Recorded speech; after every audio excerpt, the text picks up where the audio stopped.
Well, I ended up getting this crazy gig from a company called Mischief out of New York, and it was calling fake NBA basketball games because the NBA had been shut down. And so like they made this website called NBA.fm.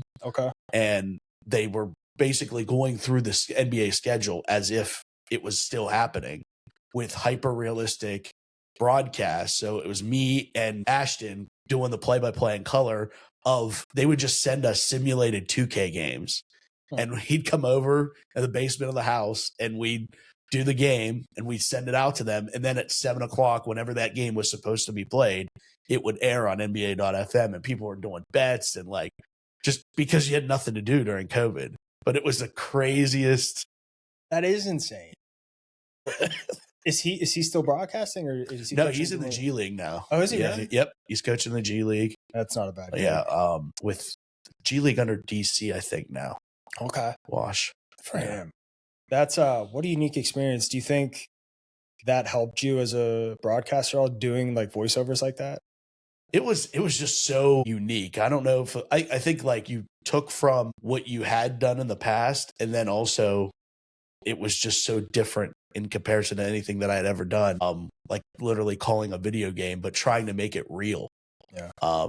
But it puts into perspective the purpose of like painting the picture, how important that is. But yeah, the hits were on it were crazy, and it was a fun time. And I like to joke. I was joking with Ashton, and Josh Taylor did a couple games with me too.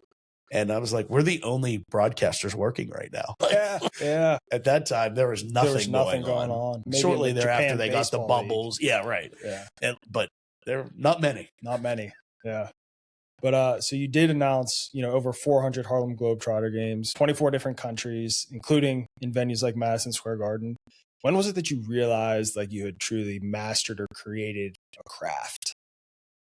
Man, I think I always knew very young that I had such a passion for sports, and I loved playing them, but I wasn't very good at them. And I was a beanpole growing up, so I wish I would have had the size that I do now. I might have been able to be plugged in somewhere, just been a body. But I always had the passion for the sports side of things. But even growing up, at one point I was working at Applebee's as a host, and it was maybe my second or third day on the job, and all of the girls that I was working with didn't want to do the announcement of like, when your party's ready, there was a wait and you had to announce. So like I started doing that, and that I remember like doing like, Johnson party at 2, your table's down, and people were like turning around and going like, what is going on? And people were shaking. I will never forget this. A guy shook my hand, older gentleman, walking out of the restaurant, shook my hand. He was like, you're going somewhere.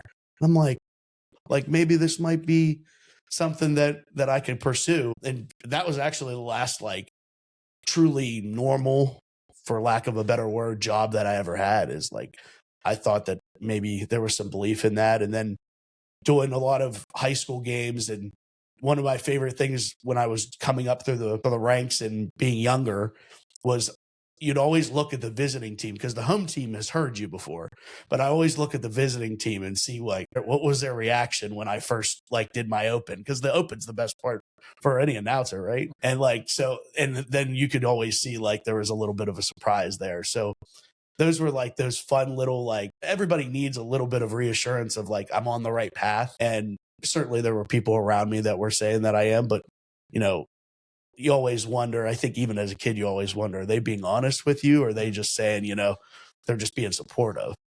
Isn't it amazing though, how that confirmation from an unexpected source, that just someone comes up to you and says you're going places? Yeah. And why do we do that in terms of a person that we don't know? And we value almost that opinion more than we do our loved ones and our friends' opinion. But it's probably for the exact reason that I just mentioned of like, are you just saying that, or do you really believe? And I think there's not many strangers that are going to come up to you and give you a false sense of you've made it, or I think that's good.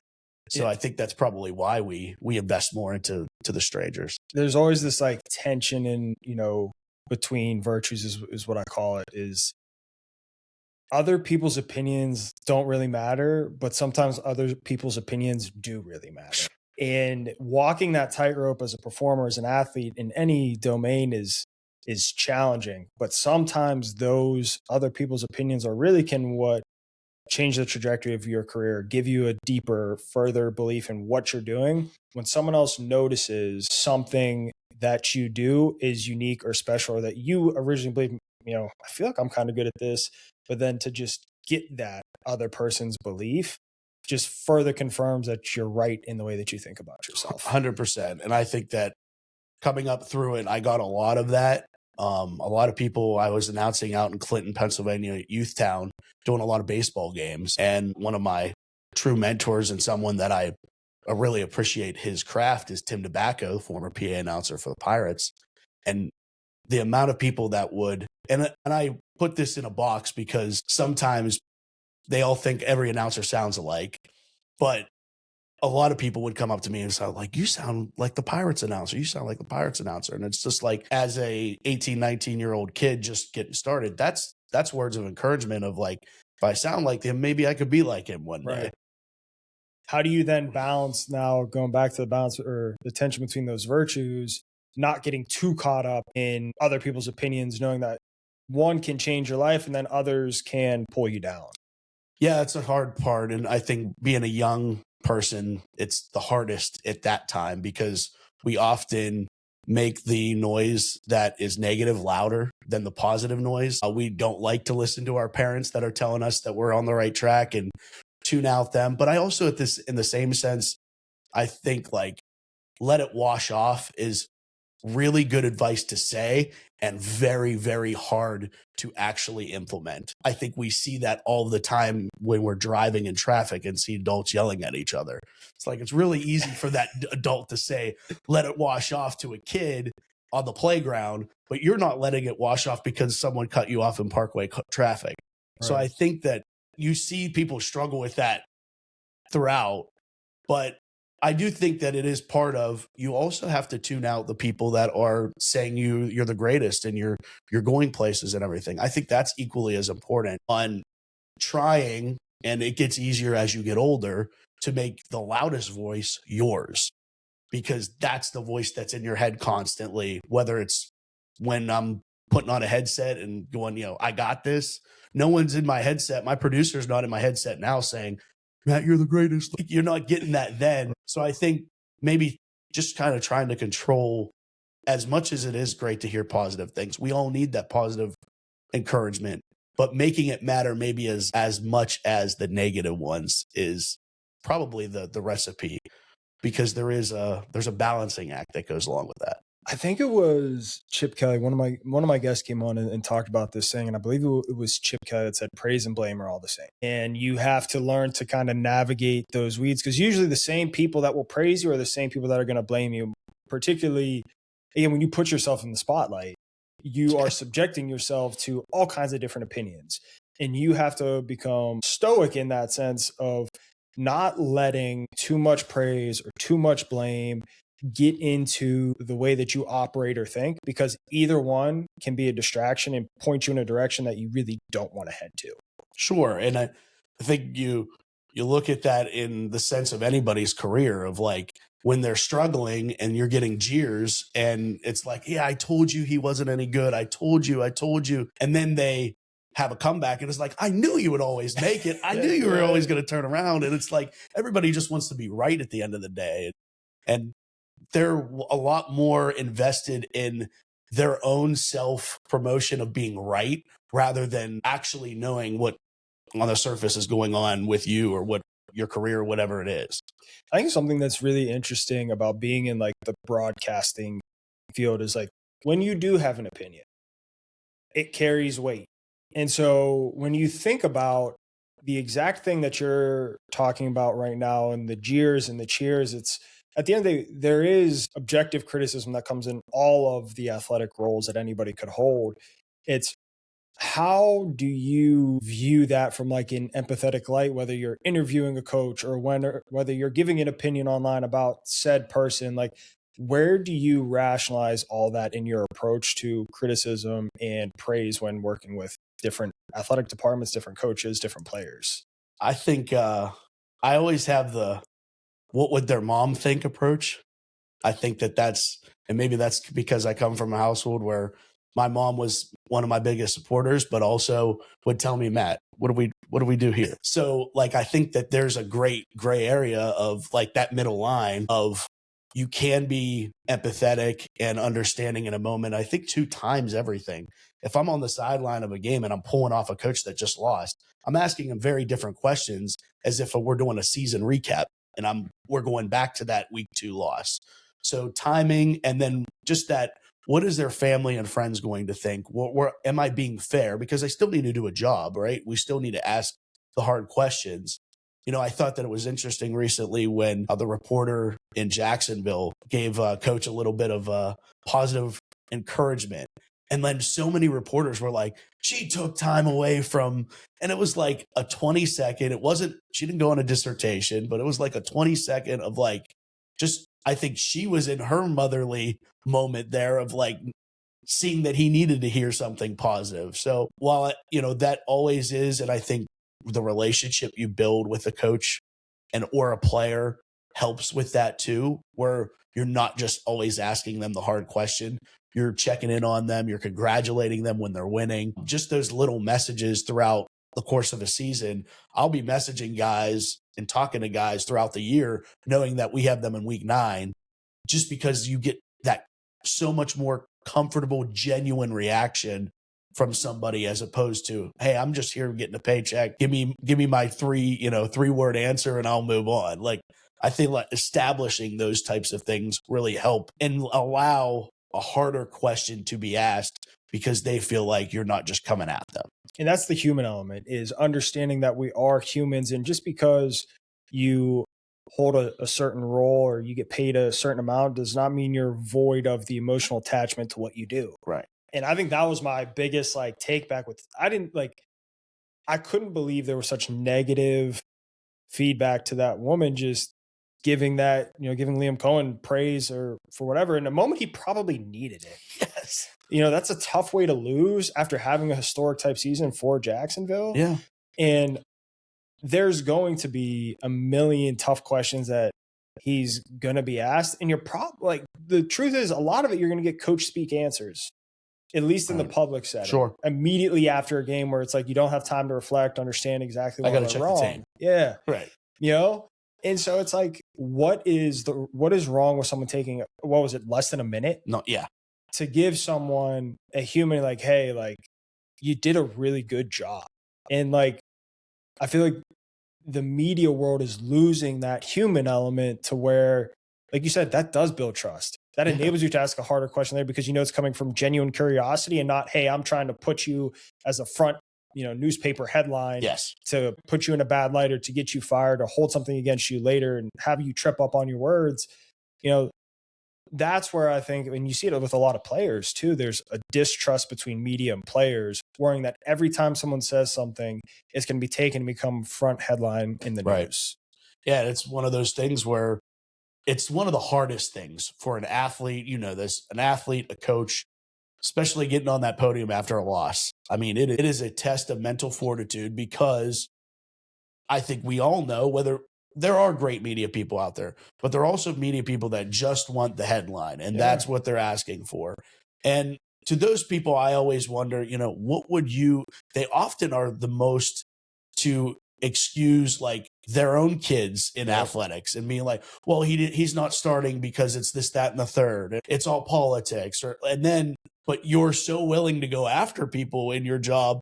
But when you go home, you don't implement those same things, and you shouldn't, but you should be carrying some of that of like, just because we're all adults and we get paid to do a job doesn't mean that it should lose its human element as much as it does. And like the other thing that I get caught up in as well is normally a lot of the loudest people in the media industry, and this is not a war on media. I broadcast with you, so I do podcasts, so I'm like, I'm part of it, right?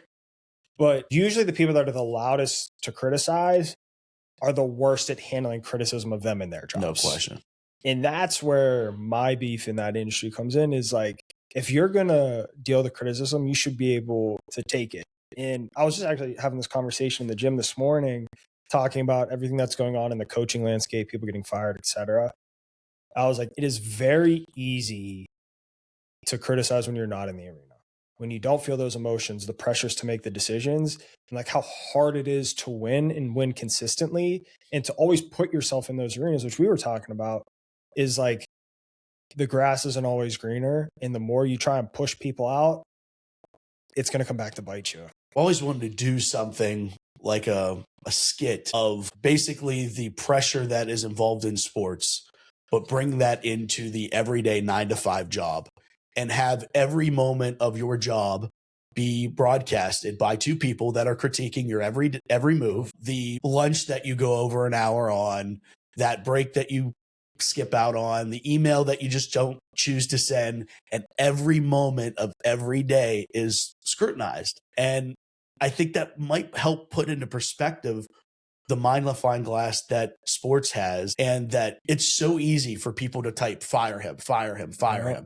And it's like, what would you feel like if you were literally encouraging someone to get food taken off their plate? Like Yes. that to me, that concept to me is you must live in a very sturdy brick house to be able to shovel out those blames. And to your point, more times than not, those people live very flawed lives and could be criticized in a lot of different ways. And to be fair, like when you hold those positions, like you subject yourself to criticism. Sure. Part of the job, everybody needs feedback. Everybody needs to get better. I just think I'll throw myself in this, fail to apply nuance to situations. Sure. In how certain moments in time dictate what happens next. And if one of those moments goes your way, completely different trajectory. Well, and two, we're now in this like instant gratification world now where so much of what we want can happen. If I want food, I can get a DoorDash here in 20 minutes. Like I don't even need to get in my car and go anywhere anymore. And I think that instant gratification has pushed winning to be instant gratification of teams and expectation of teams. And if you don't do that, then it's like, well, the answer has to be somewhere else. And like, specific to the Rooney's case in the Steelers, like, they've proven that I'm going to invest some time. Like the funny part about this Tomlin stuff and the everything that's come out with the Steelers is, the 9 straight seasons without a playoff win and 7 last wins. But Cowher before him, he won a bunch of playoff games, but couldn't win the game. So much of his career was he can't win the big game. He can't win the big game. We're going to win a couple playoff games and he's not going to be able to win the big game. And then you have a guy who has a bunch of success early on in his career and winning playoff game, does win the big game in his second year. All this stuff happens. And then it's, well, he can't win a playoff game. Well, if he won a playoff game, it wasn't, he can't get to the NFC Championship. There's always going to be something. And I think people's expectations are skewed on how difficult it is to win. And not just in the NFL, but just in general of like, the questions that get asked to you and I of like, oh, what's next? Yeah. Well, why does there need to be something that's next right now? Why isn't what I'm doing right now good enough for you? Right. No, yes, that what's next question. It's like meant to be flattering. Yes. And in some ways it's not. It's like you said, why does there have to be a next? Why can't I get really good at what I'm doing or where I'm at? And whatever happens, but why does it always have to be what's next? And I think that's a fascinating conversation because I can fall into the trap of asking that question too. What do you got going on next? And it's like, why? And that's where being more intentional in your questions is important. 100%. And thoughtful and understanding, hey, what is the purpose of what I'm asking? If it's a generate conversation, maybe ask a more targeted, open-ended question than what's next, right? And in the, like, even in like interviews, right? Like this, I try and be super detailed in the types of questions I ask that give my guests the ability to talk about what they want in the way that they want. Sure. And some of that is asking harder questions, harder follow-up questions, but always doing it in a light that comes from curiosity and less of, I'm trying to press you. And that's hard. It's something you have to refine. It's something I'm certainly not great at. Sure. Something that I'm improving upon. But the art of asking questions is an art and it's challenging. With you, it's like, do you have a reflection process, whether you're in the broadcast booth or doing the pregame interviews with coaches or on the events that you're on the sideline? Like, How do you curate your questions in a light that's going to get the best non-coach speak answers? And that maybe two-part here that isn't, that doesn't feel like you're trying to insult.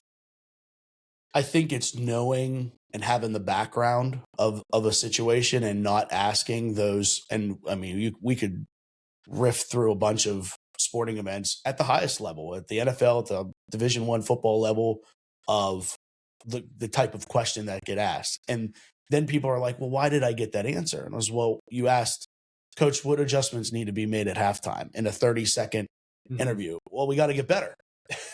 What do you because I mean, you're talking to a guy that has a billion things in his mind right now. And I haven't done as much sideline as recently, but I do like, in even those instances, to give you one example on that third down play. Then you can there's something to expunge upon that. You can dive a little deeper.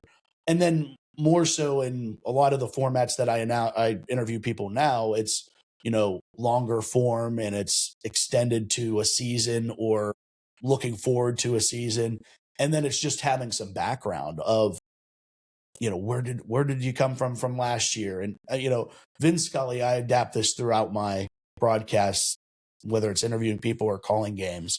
But Vin Scully, legendary announcer for the Dodgers, always used to say, if they paid me for the time I prepared, I'd do the games for free. And I think that works for, and a lot of, you can use that in everyday life, but for broadcasting, it's really true of like, I do not, and you know this, but a lot of people don't realize that, like, I don't just grab two rosters and go up into a press box and just start riffing. Right.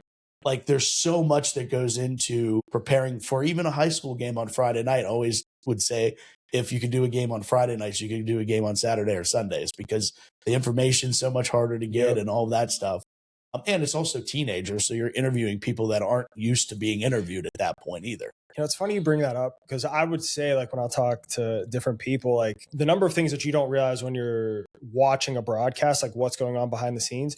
But I always say, I was like, I actually feel like I would be better doing a college or NFL game because, like, I have all the information possible, where it's like when I, doing the high school stuff, I'd be like scraping, looking for like different things that I could bring into the conversation. And it's more readily available now than years prior. Yeah.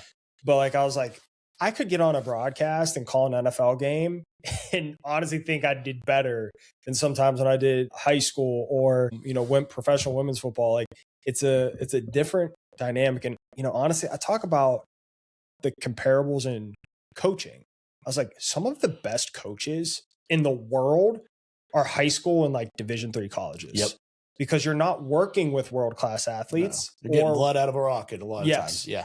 And I'm like, I don't care where you are on the totem pole. I really care more about two things. What type of person are you, and what do you actually know? And that is something so true to what you just said. Yeah, I like that so many people have asked me now more recently of like kind of going back to the what's next thing of like, why are you still doing high schools? And I was like, well, I love it. Like, it is the most truest form of football or basketball. I enjoy doing baseball and softball in the spring. Like, I love this level, and I love making high school athletes feel like they're playing on Sunday night. That's a feeling that will never go away. It's cool now to see guys that have made the league and can still reminisce about when I was doing their games in high school.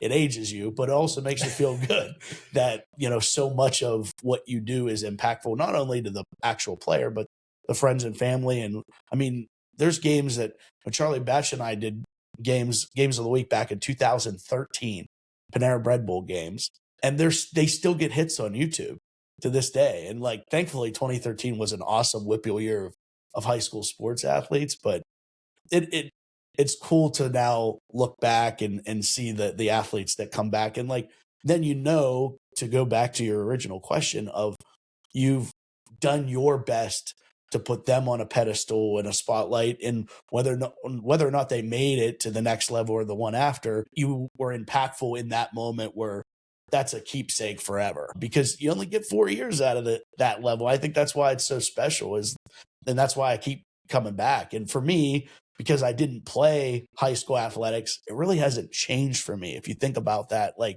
for you as a high school athlete, you got 4 cracks at it and then it was over. Yeah. And those were abbreviated. Yeah. But like for me, I was announcing high school athletics before I was in high school. So I was younger than everybody.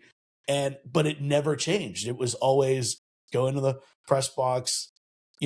At that time it was like spotlighting my friends, which was cool. And now, I get razzed about, what I said back in 2012.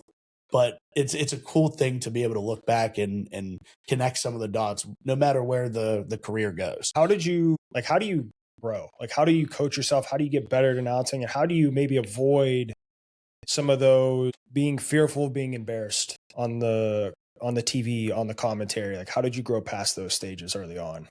I mean, I think that while that I didn't have the answer when I was a kid. I remember I was playing baseball, got hurt, didn't play in an all-star game, which I still don't even know how it was. Someone had to pay somebody for me to get into that. But I was injured, couldn't play in it, so I announced. And I was announcing the names and I didn't have pronunciations and I was messing up names and kids were coming up to me and like saying, let me do it. You don't even know what that kind of thing. And I was like, no, I'm going to get it. Like, and then the next game, cause there was like 6 of them. So the next game, like I go through and I actually get pronunciations for them. And I'll never forget. I came back home and I like told my parents that story. Cause at this point, I'm probably in 7th grade.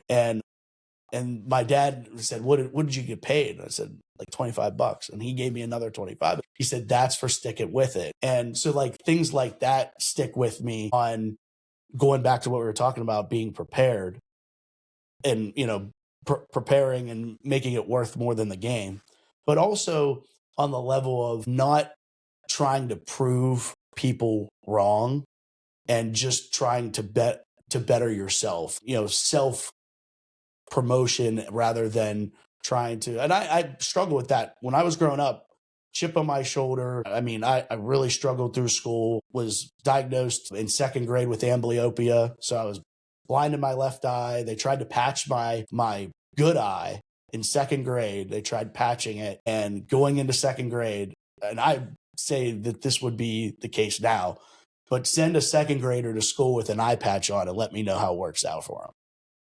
Not well. It's not going to be well. And kids are rough like that. It ended up putting me into a box, and I ended up getting taken out of regular classes and went into special ed classes. I didn't have a learning disability. I had a physical disability. My ability to learn wasn't being changed at all, but it was because, we're all products of our environments, where we grow up, what we get taught, the teachers, the mentors, the people that are around us. Well, if you take somebody who's growing and you take them out of that environment and put them into an environment where everyone's growing slower, it's going to happen to you too. And that was one of the most challenging things that I went through in terms of hearing now you're not going to make it and just get by, maybe look into trade schools. Like it was like that kind of environment. And that's a long-winded way of saying, even though I didn't have the answers then, sometimes you just need that one voice. Going back to our original topic there of a little bit of an inspiration of a person that can push you in the right direction. The onset of my origin story, I feel like so many people see the last 10, 15 years, and it's been a great run, but it certainly didn't start that way. Now, I think that's what people miss too, when they see people in certain positions on any scale. They don't see the moments that led up to that. Sure. And understanding that if you're someone just starting out or you're someone in a rough patch, that if you persist, you find ways to make it through, there is opportunity on the other side. And you see people quit too soon and give up too soon instead of just keep knocking on that door. And the theme of a lot of conversations we've had today, eventually you're going to kick it through. And that winning is really hard. But eventually, I have this deep belief that anyone can achieve within reason some type of level of immense success. I think one of my guests, Dr. Julie Gerner, I love it. She says, if you have just an average IQ and a healthy body and mind, you can do just about anything that you want. Yeah, I think, looking back into when I first started in broadcasting, and I did it because I loved it. And I think that that's an important part of it is, finding that passion, finding something that you believe in. And then you get good at it because a lot of times we get good at what we love to do. And I really like the amount of Fridays, I love saying this, the amount of Fridays that I gave up as a kid where, my group of friends was going to the football game and they were going to go in the student section and then go to wherever the local restaurant was to after the game. And I missed all of that. And I missed a lot of those because I was at another high school doing high school football on Friday nights. So I gave up a lot of those, but I was always hoping in a lot of ways that it was a means to an end, but it still wasn't. Like, I got the Globetrotters job 10 years ago in October of 2016. Before that, I was announcing for Geneva College. I was trying to keep my streaming network, Champ Sports Network, floating, which it was at that point floating. And I was Uber driving to make ends meet. And I didn't think that I had a resume that was going to be beneficial to the Harlem Globetrotters.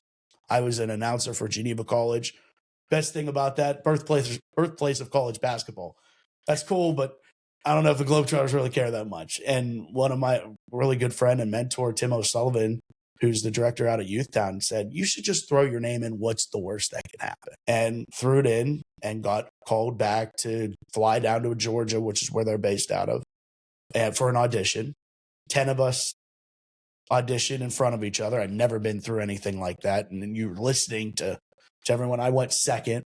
And the first guy was the announcer for LSU and just killed it. Big, baritone voice. And I'm like, I'm in trouble. And he we were talking before and everybody's like, oh, I announce at LSU, or I'm the announcer for the Atlanta Hawks, or, they're just big names. And they're like, how about you? And I said, Pittsburgh. And they're like, oh, you announced for Pitt. I'm like, no, I'm from Pittsburgh. You haven't heard of the school that I announced. Yeah.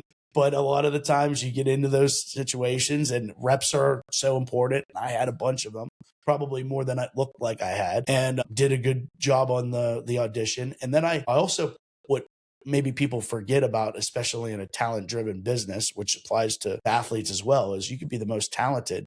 But then we got into the room and did an interview. And how do you carry yourself in that as well is equally as important, because I found out months into my job later that they were down to 2 of us.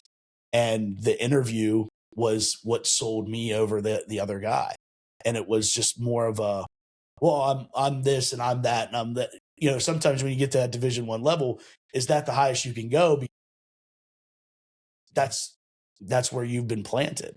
So, it was a cool experience to go from Division III basketball to then my first game with the Globetrotters was in Tel Aviv, Israel. And that was my first tour out with them. But a lot of games and a lot of sacrifices between getting that gig and starting it out. What do you attribute that leap of faith to go from Geneva to the Harlem Globetrotters? What gave you that conviction that I can do this? Well, people believe in you. That certainly helps. I was announcing at Our Lady of the Sacred Heart. I went to Lincoln Park for much of my high school years, and then I finished with cyber school because I moved for a brief stint in Charleston, West Virginia, doing semi-pro football and semi-pro baseball down there as well. And I was 17 when I went down there. So I was doing school online, living in Charleston, which was that's an eye-opening experience but it made me grow up. And I think it also kind of teaches you some things of the best room to be in is the room you're not the smartest person in. That is so I learned that from Clint Hurdle. And that is one of the biggest things that for whatever reason we're taught growing up, that you try to be the smartest. You try to get the best grade. You're always asking your friends, well, what'd you get on that? And it applies to, what was your 50? Where was your 40 time? What was your, those types of things. Everybody's competing against one another. And it's no, it's a good thing to not be the smartest in the room, because there's a burden that comes with that. And learned from so many great people, and also learned that it's all not as important as we make it out to be. I think, because you're in the media or because you're an athlete, you get put on a pedestal.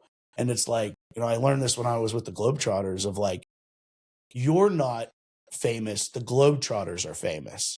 No one player is famous. The Globetrotters brand, you put that on, you're famous. You take that jacket off and you walk down to Applebee's, you're just some guy. And there's a humanizing element in that. When I was at Our Lady of the Sacred Heart announcing games, Geneva, one of the coaches came up to me and says, "Do you do this anywhere else?" And I'm like, "Oh my God, I'm being recruited." This is what it feels like. And I genuinely felt like, I was like, wow, this is the first time this has ever happened to me. And sure enough, like they pulled me in, and at that point, I had never done like Division III basketball. That was a big deal to me to get that opportunity. And then the conference championships came there and I got to do that. And then the conference was interested in me. So they wanted me to go do some of the regionals. And so like it kind of started building there.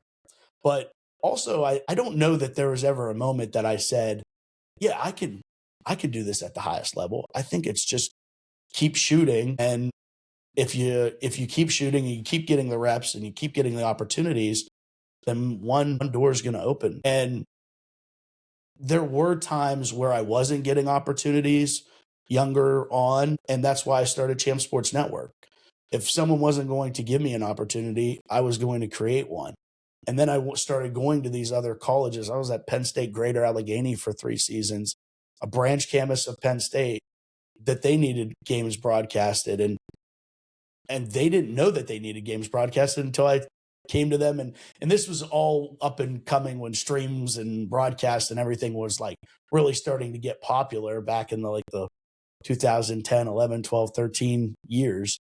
But, I look back fondly on those times because you don't know, you can't connect the dots looking forward. You can only turn around and connect them backward. And it makes a lot more sense when you turn around and you're like, wow, like that all makes sense of why you could get where you're going, but you're not. It's a lot easier if someone showed up to you and said, Colin, if you do this, that, and the third, you're going to be exactly where you want to be. You got to have a little bit of faith on that everything's going to play out the way that it needs to. I think it was George St. Pierre. If I'm wrong on the fighter, I apologize. But there was a fighter, I believe it was him, that said he would get so nervous before his fights and like it would restrict him from his performance, right? And then he said there was like this realization, I don't know how it came to him or who gave it to him, but he was like, someone told me, go to the grocery store and see how many people know who you are. And that. He was like, it was such an eye-opener for me that like then when I would start going on walking around on the street, nobody knew who I was. Nobody knew if I got submitted or knocked out. And it put things into perspective that you're really not as important as you think you are. Yes. And this is the landscape that I love to talk in is, again, going back to that dichotomy between different tensions and different mindsets and different, ways to look at things. And it's like, you should care deeply about what you do and try really hard and take it really seriously. But then on the same note, be able to pull levers that put things into perspective for you. It's really not that important. Nothing that we do is really that important in this world. It's good to care. It's good to try. It's good to take things incredibly seriously and do your best. But in that same breath, on the other end of the spectrum, we have to curate the understanding. It's really not that serious. It's not that important. No, and it's one of those things too, where people aren't even noticing the way that you're noticing. You notice more because you care. And this is your thing, like we do it all the time in our broadcast on high school football of like, we'll record the pregame and like, there's one thing out of place or what the chances of someone noticing that, yeah, you try to be perfect. You try to nail everything 10 out of 10 every time, but it doesn't happen that way. And 9 times out of 10, people aren't noticing the way that you think that they're noticing. I can't tell you how many broadcasts that I've done where I've gotten in the car on the way home and gone, that was terrible. Like, what was I doing? And then you listen to it, or I'll call a friend or call parents, and they're like, "That was great job." And then it goes back to like, are they just saying that? And then you listen to like we'll always post the highlights, and the clips will come up, and you're like, yeah, that wasn't as bad as I thought it was. And I think that there is I'm not nearly educated well enough to know what that is in our minds that make things often worse than what they are.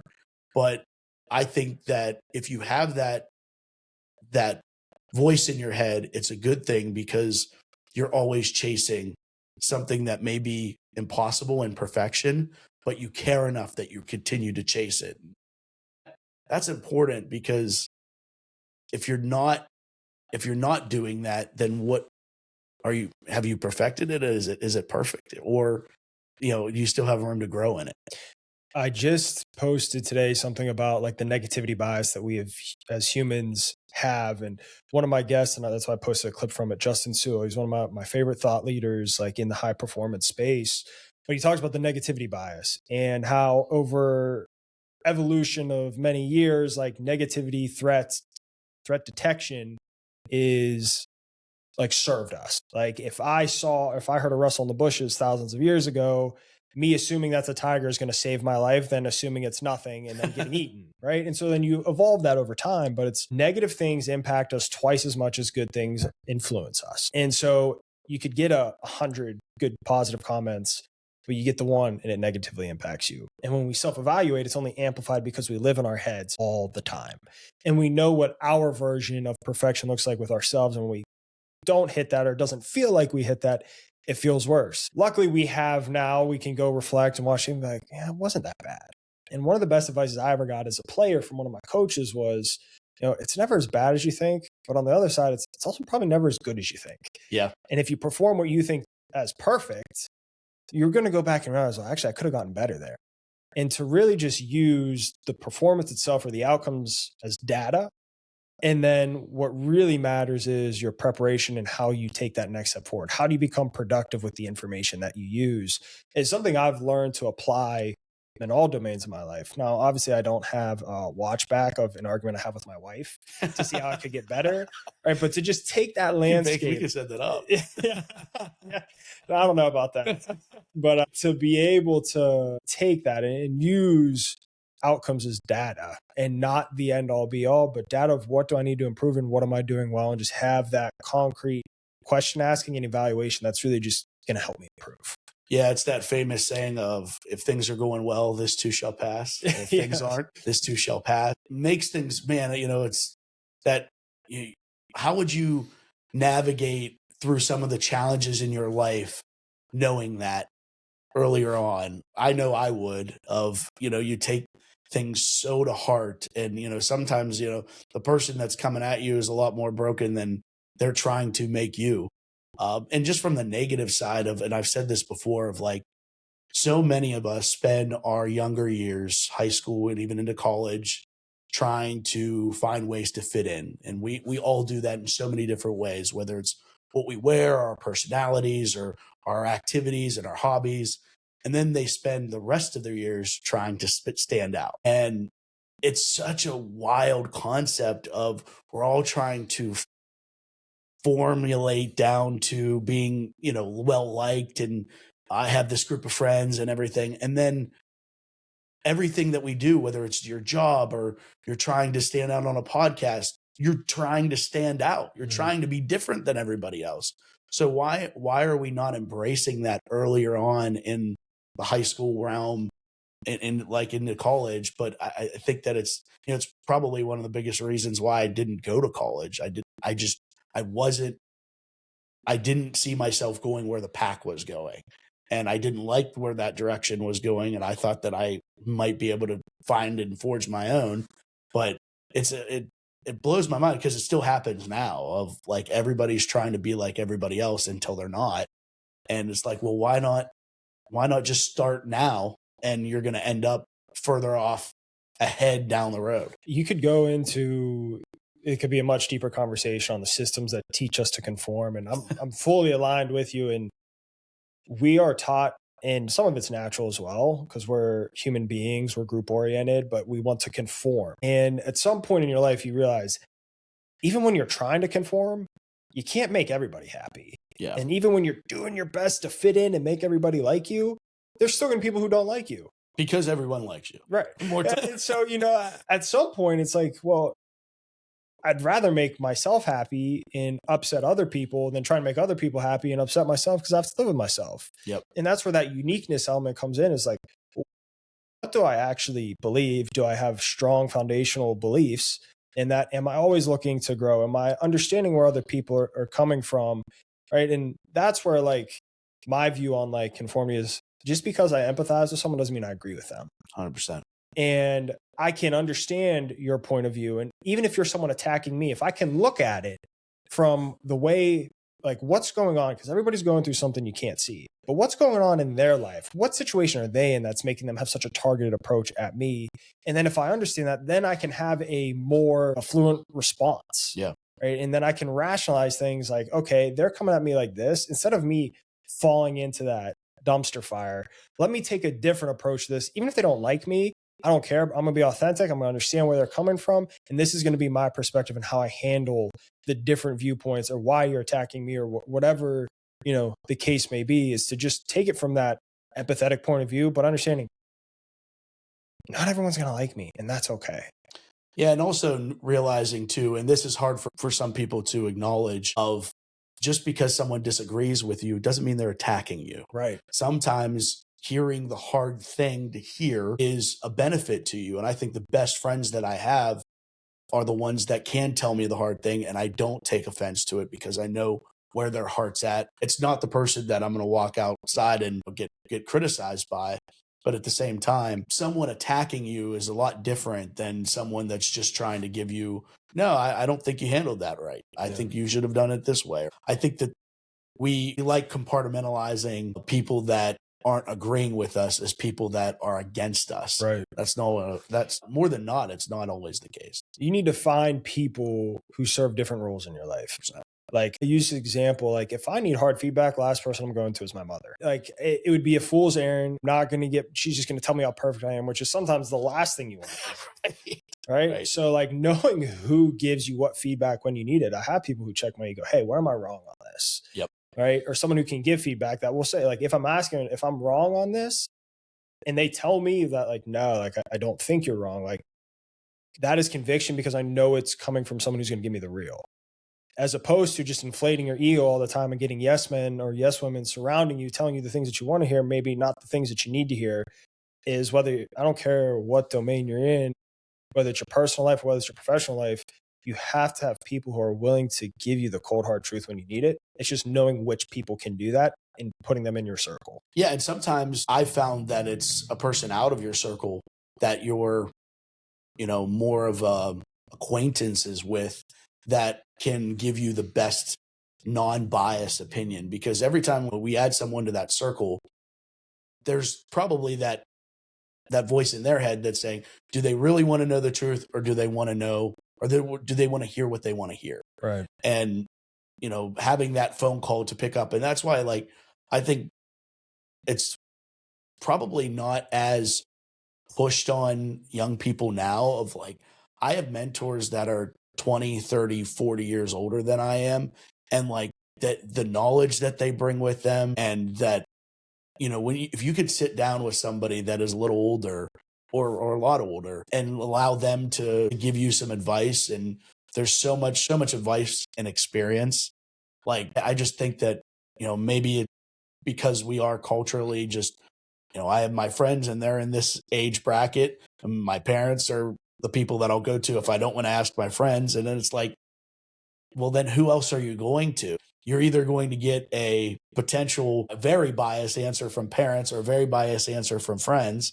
So, expanding that outside of a circle, I think, could be important to hearing what maybe you need to hear. When you reflect back on your career, your decision to leave the Globetrotters was one of the hardest things you had to do to be with your mom. How did that experience maybe change your perspective of what success really looks like and what maybe some of your core values were? That's a great question, because the actual act of leaving was not hard. It was thinking about what was next. That was what made that hard. It wasn't, I got the phone call. I was in Phoenix. And I had actually just been in Philadelphia. My dad had called me and said that they had rushed my mom to the hospital. They didn't know what was wrong. Well, the next morning I was on a flight from Philly to Phoenix because we had a game there. And I was like, one of those things where I'm not going to complicate things or get into my head on what's happening. We had no idea. So I'm like, I'm going to take this flight out to Phoenix. And if it's something really serious, I'm another flight back home. And the next day I was on the phone with my mom, my dad, my sister were at the hospital and found out that she had 2 forms of leukemia and they were going to start treating her immediately. So I told the Globetrotters and they were gracious in the situation and understanding that I'm also putting them in a tough spot. We have a game the next day, but family is the most important thing. And I wouldn't have announced any Globetrotter games if it wasn't for mom. And so I'm there the next morning and it wasn't, there's the fear of what's going to happen, certainly for her and our family, but then there's also a selfish or an internal thing that's, what did I just do? Because here I am, in a lot of ways at that time, I thought I'd made it. I thought, I've announced at Madison Square Garden, I've gone through, 25 countries and had different interpreters and 15 different languages. And I thought, I hit a level that was it, checking a lot of that stuff off and then coming back home and seeing my dad be the person that's next to his wife. And, when you say those vows, they are words a lot of the times until you're living it. And like just the appreciation factor from a family standpoint, I was like, there's a lot more to this whole thing than checking boxes off of countries and, getting to explore, which is incredible. That's great. But to see the person that brought you into the world fight for her life and then be there for her. And it was really nice too that like the Globetrotters came back that December and gave her a really nice message. And I think the power of prayer can be the most powerful thing on this planet. And it proved to be because she's still here now. And the wildest part of all of that is that I went on FMLA from August until February. And in February of 2020, Globetrotters called and said, it is still business. Like, and they're saying, are you coming back? And at that point, my mom was nowhere near. She was just about to get a stem cell transplant from a 20-year-old in the UK. They were flying the stem cells over to essentially save her life. And I'm like, I'm not leaving while this is going on. And they're like, okay, well, I guess that's it. So March 1st, 2020 was my last day with the Globetrotters. Well, we know how history played out. And 3 weeks later, the entire country, the entire world shut down. And I would have been done either way. But those 3 weeks mean so much to me on deciding to do something that was certainly not beneficial to my career, but one that I just believed was the right thing. And to do the right thing and not have to have God or anyone navigate you to do the right thing, which I believe would have happened if I, decided, Mom, let me know how that goes and I'll keep in touch. The world shut down because of COVID and the Globetrotters were shut down for the better part of 2 years. And during that time, a dear friend of mine, Don Marico, unfortunately passed from COVID. He was the PA voice of Duquesne. Well, at this time, he was in the hospital and Duquesne was opening their brand new UPMC Cooper Fieldhouse. And they had asked Dom, who should we reach out to have you fill in, to fill in for you while you were on the mend. At the time, he was still in the hospital. And he suggested me. And that also was a lesson in like, so often we get caught up in a competition battle with what we do. And Dom and I were always like rooting for each other. We always said one of us is going to be the announcer for the Pirates and one of us is going to be the announcer for the Steelers. I believe that there was a semi-pro game that he couldn't call, had me fill in to call, and then he ended up showing up halfway through the game, and then we both called the game. And it was one of those, like, that would never happen with half the announcers because there is an ego involved with it. And Dom ended up passing, and I to this day, he gave me one of the coolest gifts a friend can give to a friend is a job opportunity that I'd never done Division I basketball.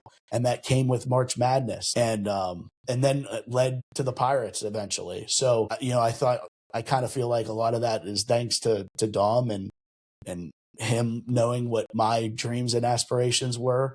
But it's wild, again, with the dots, to say none of that would have happened had I not decided to step away from the Globetrotters and been home with mom. And then to be able to have her at a Duquesne game, and then have her there for that first Pirates game, walk-off home run in the bottom of the ninth inning, storybook stuff. You can't write it any better. It's special to me. And to long form answer that second part of the question of checking boxes off in careers are great, but who we get to check them off with is the biggest part, and one that should not be left unnoticed, because if you're checking things off and you're going through everything and you don't have anybody to share it with, what's the point of it all? It's now has reformulated my opinion on making it. I don't know if we ever do. We just have, steps along the way, and some of them are better than others. And, going back to what we were saying, if like a lot of times, things are going good, well, get ready, because you're going to get a storm coming your way, and vice versa. It goes back to what I said a little bit earlier too. You never know what someone's going through. Yeah.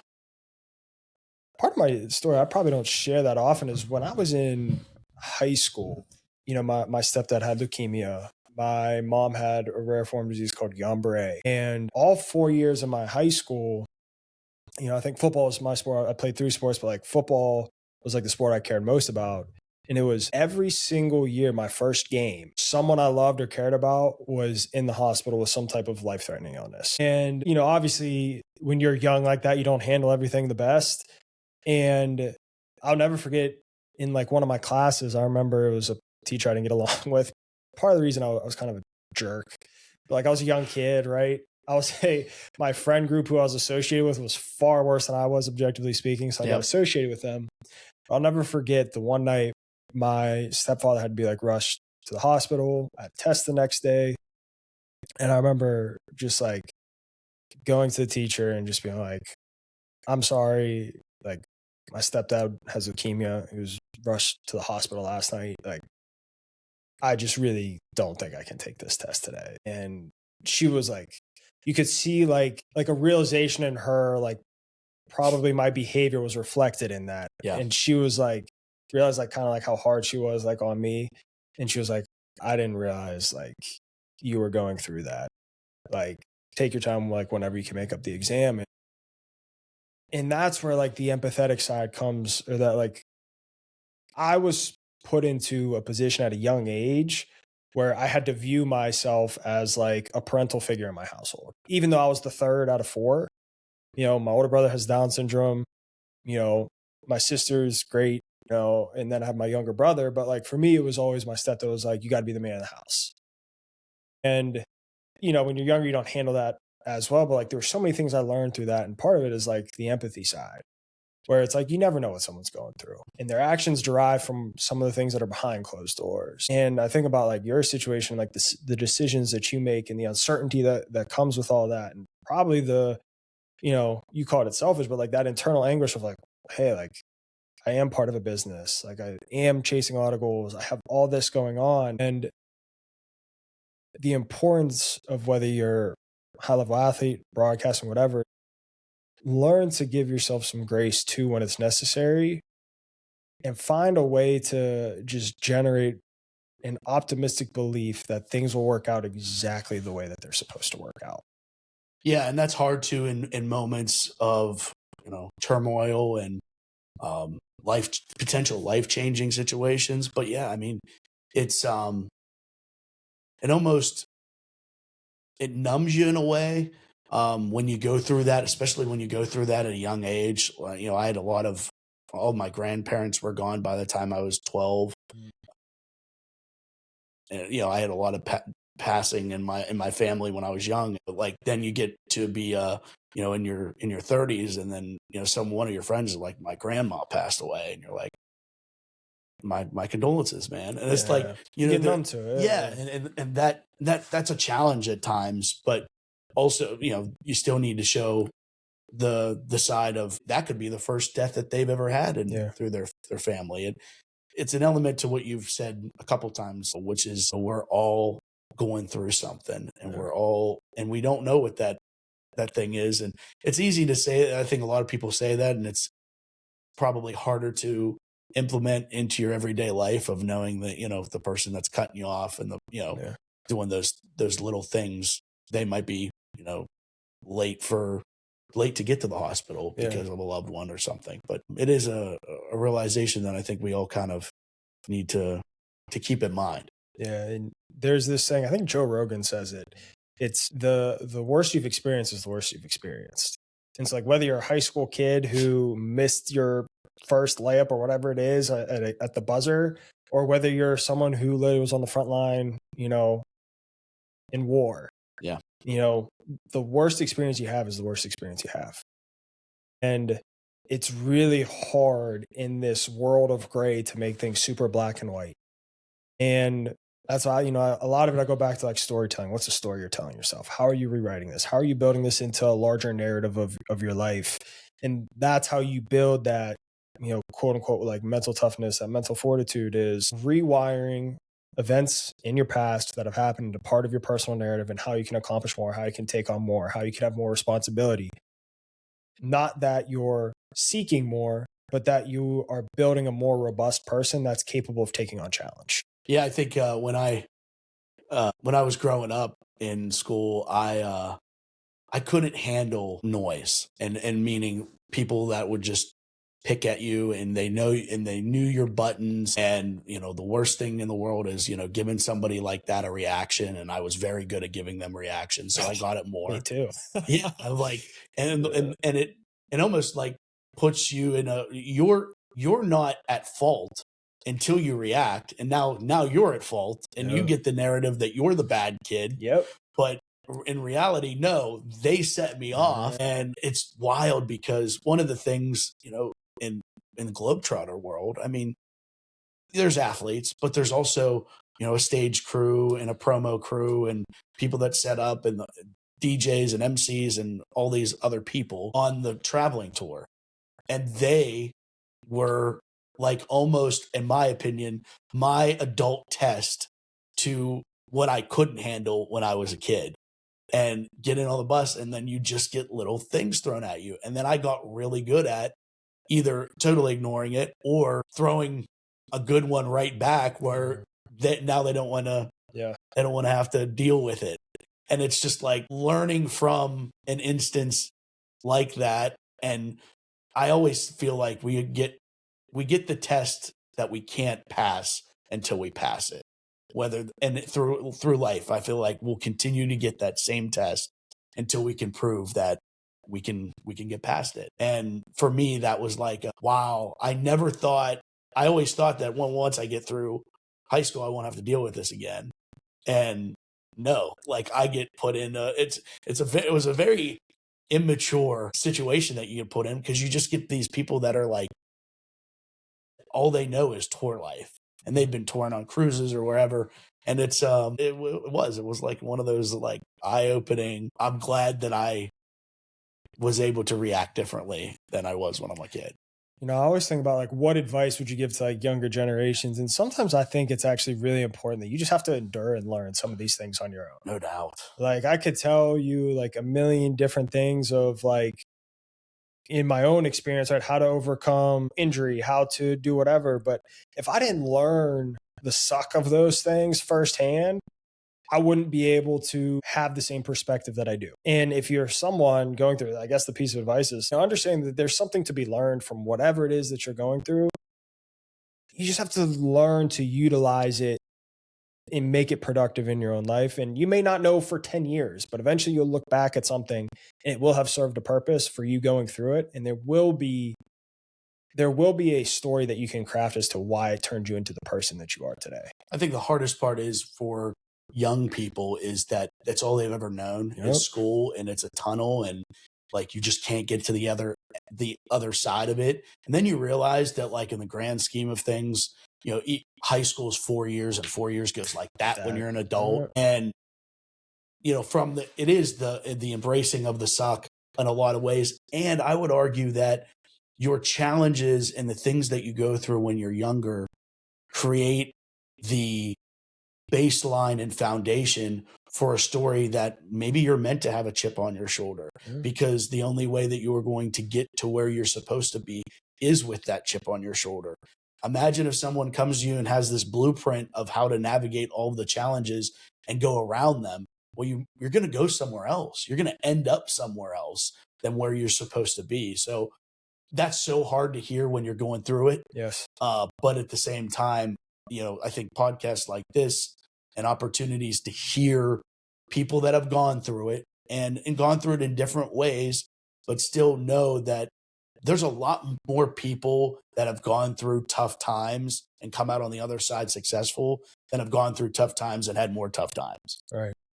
My favorite analogy I always use is, things don't get easier as you get older. Your problems don't get easier. You just become more equipped to handle them. No doubt. It's the analogy to the weight room, right? I think of the first time I started bench pressing when I was in, I think it was 7th or 8th grade, and just like putting any weight on the bar felt insurmountable. Now I'm not going to sit here and try and brag on my weight, but like a lot of weights on the bar and it feels easy, right? And it's like the weight didn't become lighter. I just became stronger. I became more equipped. And it's the same transition and metaphor to life, professional life, and your personal life. Like, you are going to become more equipped. You're going to build more robust skill sets to handle the challenges that life come with you, and you're going to handle it a little bit more gracefully.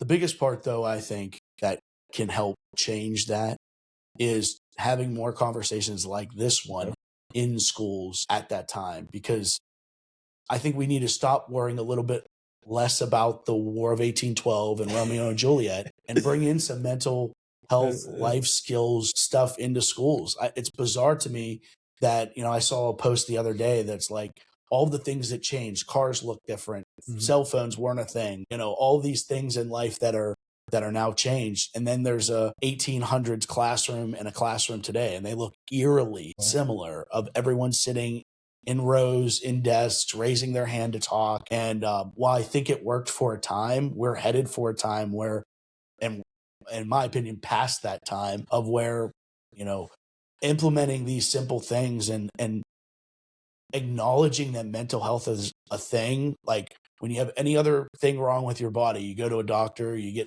talk to somebody, and for whatever reason, we just would rather to not talk about it until it gets to the point where you have no other choice. And, it's people go through mental health things that don't have the top of the line problem, like the insurmountable problem, or the one that really needs, a doctor's attention. People go through that every day.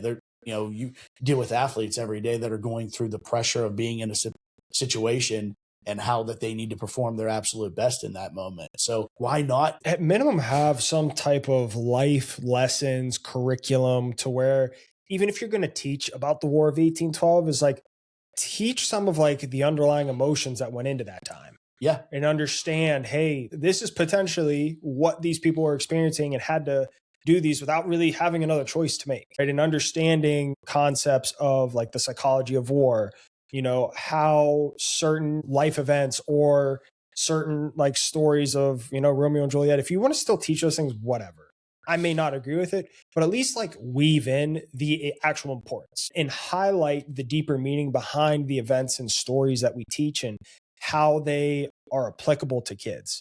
Because if I read Romeo and Juliet, which I did as like a 13-year-old kid, I had no idea why. Did not understand the why behind anything. Maybe you could illustrate a story. Now, I don't really remember too much of the Romeo and Juliet story, if I'm being honest, but like illustrate the importance of why that's applicable to a 13-year-old boy in 8th grade or 9th grade. Yeah. Why is that applicable? And I think that we struggle, again, generalizing, because there are some teachers and professors that are amazing. Yeah, and it's not to knock teachers. They have the hardest job in the world. Right. They do. And are underpaid to do it. Right, exactly. And it's, but that art of weaving the importance of why we're doing what we're doing, and that's a coach thing too. A lot of coaches aren't good at explaining the why behind concepts. And I think that's where, from a human element, we miss that connection piece. Yeah, I think it's one where, you're seeing now the benefits of AI, and there's this school, the high school now, Alpha School, that only does core curriculum class from 3 hours a day, and then the rest of your day is doing based off of an AI test that learns the way that you individually learn. Because going back to this whole thing about, we're all individuals, we're all different. Well, why are we teaching everybody the same way? Right. Now we have these abilities to learn how you learn versus how differently that is from how I learn, and adapt the curriculum individually. Like, that's the cool thing about what we hear a lot about, what the videos and the craziness that the videos can produce and everything, but like there's so many good things that can come out of that. We don't need 8 hours a day doing these core subjects. Let's go into passion. Yeah. Because again, if there's I went to a place where, Lincoln Park was ahead of its time, where half the day was spent on core subjects and half the day was spent on your major, on your art. And I think even a formula of that that's going to excite kids to want to go and to want to learn, and maybe have a little bit more of an attention span. I'm excited for where AI is going. You could do a whole podcast. There are several podcasts on that on its own. You recently started a foundation. Tell me what you got going on with your foundation. Yeah, Voices Are Heard Foundation. This has been a passion project for me for I bought this domain name, voicesareheard.org, 12 years ago. Oh. Because I always knew that I wanted to do a foundation. I always wanted to have one. And I always wanted to help kids. It's based off a lot of the struggles that I went through when I was a kid, and my voice alone wasn't loud enough to reach the people that I needed to in a lot of ways. I was struggling with amblyopia and the vision loss, and then everything that came out from that, which was lack of confidence. And I was impossible to get out of bed in the morning to go to school, because I just didn't want to go, and I wasn't motivated in that way. But this foundation, because I've been surrounded by so many great foundations, I think also, and nonprofits like the Miranda Foundation, Best of the Batch Foundation, I've done work with, and saw what they have done to help kids. So I was like, my foundation is a little bit more niche in terms of we want to start helping kids become entrepreneurs and maybe take the path that's less chosen with, I don't want my doctors and nurses and teachers winging it. They still need to go to school. I'm not, I work for a lot of great institutions and universities. So, I support that. But from the creative mind, I think sometimes the path that isn't fully trimmed and plowed is sometimes the best kind. So giving kids an opportunity to have grants to start their businesses. I'm going to get out and start speaking at schools, which I'm really excited to do, and kind of tell my story in a way that I think still resonates with kids and they can get behind. And I'm really excited for what the future has for the foundation, because like I said, it's been a long time coming. It was just one of those things where timing was a lot of it. And a quick story about the timing of it, I was struggling with when I wanted to announce it. Things weren't being set up. The government was shut down. So I was struggling getting the paperwork filed and all of that. And I came up on an Instagram post that said, God wants you to see this. And I was like, I don't get those all the time, but every once in a while I'll get something like that. And for whatever reason, I was in the right headspace. And one of the posts in that slide reel was a passage from Matthew 19:26 that said, with God, all things are possible. And I was like, that's it. January 9th, 2026, 1926. That's when I need to announce the foundation. So, that correlation with the foundation starting and that passage, because there'll never be another January 9th, 2026, but the foundation will always be founded on that day. So, I think for people that have faith, and I think I struggle, and we could probably do a whole podcast on that as well, but it's one that, spoke to me. And I think that in a lot of ways, the success and the broadcasting and the Emmys and the things that have come, I think are almost a byproduct of what my real calling is to go back and turn around and, if we could pick up one kid and lift them up in a way that, maybe doesn't excuse every trial and tribulation, but know that there's light at the end of the tunnel, then the foundation will have done its job. Heck yeah, man. I love that. Well, I appreciate you coming on, man. It's fun to get to ask you the questions instead of you being on the other side. Yeah, it's always weird being on the other side. I'm certainly still capable of rapping for a while, but no, I appreciate it, man. It's always good to see you doing this. This is really cool what you're doing, and looking forward to all the good things that you have coming. I appreciate you, man. And if people want to reach out to you, if you have anything to promote, please take the next time to tell people where they can find you and what you got going on. Voicesareheard.org. If you want to get involved with the foundation, that will benefit a lot of high school and college kids. Is our kind of our age demographic. But yeah, if you want to get behind it in any way, whether that's your time, your talents, your treasure, whatever it is, we would appreciate it. And obviously, you can find me on social medias and all of the networks that are JRM. Which got to give a shout out to the JRM video production people, because they're a special group, and 2 Emmys down and hopefully a whole lot more to go. Heck yeah, brother. I appreciate you, man. Thank you for coming on. It means a lot. It was a blast to get to speak to this side of you. Listeners, thank you for tuning in. Tune in next week. Go to the YouTube channel, subscribe to our YouTube channel, download the pod. 5 stars on the baby. Thank you, guys. Thanks, brother. Appreciate you.